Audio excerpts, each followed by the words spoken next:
কতিপয় রাজনীতিবিদ মাঠে নেমেছেন। আমরা স্পষ্ট করে বলছি, হাসিনার শাসন আমলে যে সকল ভোটার বিহীন নির্বাচন হয়েছে, এই প্রত্যেকটা নির্বাচন জনগণ ঘৃণাভরে প্রত্যাখ্যান করেছে এবং এই প্রত্যেকটা নির্বাচনকে অনতিবিলম্বে বাতিল ঘোষণা করতে হবে, অবৈধ ঘোষণা করতে হবে। একই সাথে হাসিনার শাসন আমলে এই সকল ভোটার বিহীন নির্বাচনে যারা অংশগ্রহণ করেছিল তাদেরকেও বাংলাদেশের রাজনীতিতে আগামীতে নিষিদ্ধ করতে হবে। কারণ এরা প্রত্যেকেই মুনাফিক, প্রত্যেকেই বেঈমান। এরা জনগণের সাথে প্রতারণা করেছে, বেঈমানি করেছে, মুনাফিকি করেছে। আমরা সবাই নির্বাচন বর্জন করলাম, আর এই মুনাফিকের দল তারা হাসিনার আচরণ করে এই নির্বাচনগুলোতে অংশগ্রহণ করেছে। আর আজকে তারা সবাই সাধু সন্ন্যাসী সাক্ষাৎ এক একজন এসে বলে আমি তো বিএনপি করতাম, কেউ বলে আমি তো জামাতে করবি। আরে ভাঙ্গা দল, তারা হচ্ছে প্রতারক, তারা বেঈমান, জাতির দুশমন। আমরা সম্মিলিতভাবে হাসিনার প্রত্যেকটা নির্বাচনকে বয়কট করেছি।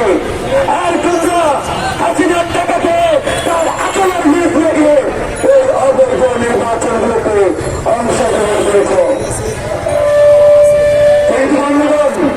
আজকে যতটা ঘৃণা ওই আওয়ামী কৃষকদের প্রতি, তার থেকে বেশি ঘৃণা আমাদের এই আওয়ামী কৃষকদের পুনর্বাসনের চেষ্টা দেওয়া করছে। কথা বলতে হবে, আমরা রাজনীতি করি জনগণের জন্য, দেশের জন্য। কোন দলকে ক্ষমতায় বসার জন্য কিংবা ক্ষমতায় নিয়ে যাওয়ার জন্য আমরা রাজনীতি করি না বন্ধুগণ। ইতিমধ্যে সোশ্যাল মিডিয়ায় মির্জা ফখরুল আলমগীর সাহেবের স্বাক্ষরিত একটা চিঠি বেরিয়েছে। সেই চিঠিতে আলমগীর সাহেব বলেছেন এই নির্বাচনগুলোতে যারা বিএনপির সমর্থক ছিল এবং নির্বাচিত হয়েছে তাদেরকে যাতে পুনর্বহাল করা হয়। আমরা বিএনপিকে বলতে চাই, এই চিঠির সত্যতা কি? যদি এটি বিএনপির মহাসচিব স্বাক্ষর না করে থাকে তাহলে আজকের মধ্যে যাতে বিএনপি এই বিষয়টি পরিষ্কার করে। অন্যথায় আমরা রক্ষণকে বাধ্য হব। আমাদের কথা একটাই, আমরা সত্যের পক্ষে, ন্যায়ের পক্ষে, অন্যায়ের বিরুদ্ধে। যারা এই জালিমের পক্ষে যাবে, আওয়ামী লীগের পক্ষে যাবে, এই আওয়ামী কৃষকদের পুনর্বাসনের চেষ্টা করবে, তাদের বিরুদ্ধে আমাদের লড়াই চলবে বন্ধুগণ। আজকে যারা বিএনপি বলে জামাতের পরিচয় দেয়, বিএনপি পরিচয় দেয়, আর যখন তারা নির্বাচনে অংশগ্রহণ করেছিল আপনারা সবাই জানেন দল থেকে তাদেরকে বহিষ্কার করেছিল। একজন আছে তৈমুর আলম খন্দকার, নারায়ণগঞ্জের বিএনপির সেই বর্ষিয়ান নেতা, সেও সিটিতে মেয়র ইলেকশন করেছে এবং সেই নির্বাচনে অংশগ্রহণ করার কারণে সেই তৈমুর আলম খন্দকারকে বিএনপি থেকে আজীবন বহিষ্কার করেছে। এই তৈমুর আলম খন্দকার যদি এখন বলে আমি তো বিএনপির একত্রিশ লোক, এটা কি ভাই বিএনপি মানবে? জনগণ জানে না এই তৈমুরকে বহিষ্কার করা হয়েছে, ওই শাহজাহানকে বহিষ্কার করা হয়েছে, তাদেরকে জনগণ ত্যাগ দিয়েছে। এরা আওয়ামী দোসর, এরা আসলেই আওয়ামী দোসর।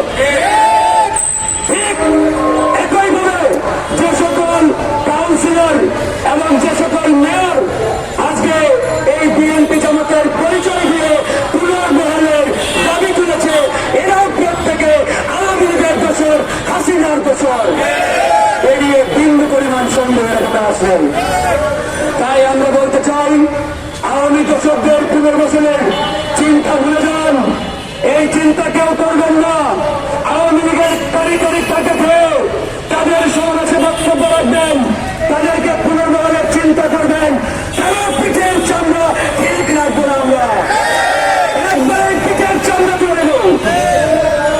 এই আওয়ামী দোসররা আমার ভাইয়ের বুকে গুলি চালিয়েছে, আমার বোনের বুকে গুলি চালিয়েছে, 2000 ছাত্রগুলোকে শহীদ করেছে। আর এই খুনিদের পুনর্বহালের চিন্তা আজকে আপনারা করছেন। কি কারণ? শহীদদের রক্তের দাগ শুকাই যায় এখন। আমার আহত ভাইদের কত এখন তথ্য করছে, আর এরা আওয়ামী টাকা পয়সা লুটপাটে ব্যস্ত রয়েছে, রান্নাবাড়িতে ব্যস্ত রয়েছে। অনেক তাদের মাথা ব্যথা নেই। প্রিয় বন্ধুগণ, তাই আমাদেরকে এখনো জেগে থাকতে হবে। ঘুমিয়ে গেলে চলবে না।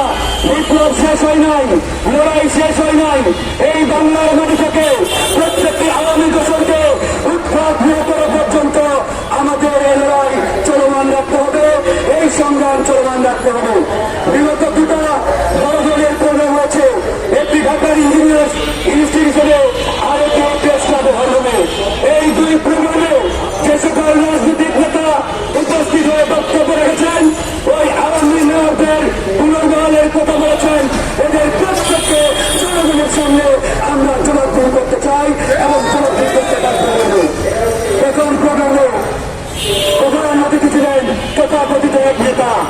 সেই নেতা সেখানে গিয়ে এই মেয়র কাউন্সিলরদের পক্ষে এমনভাবে বক্তব্য দিয়েছেন,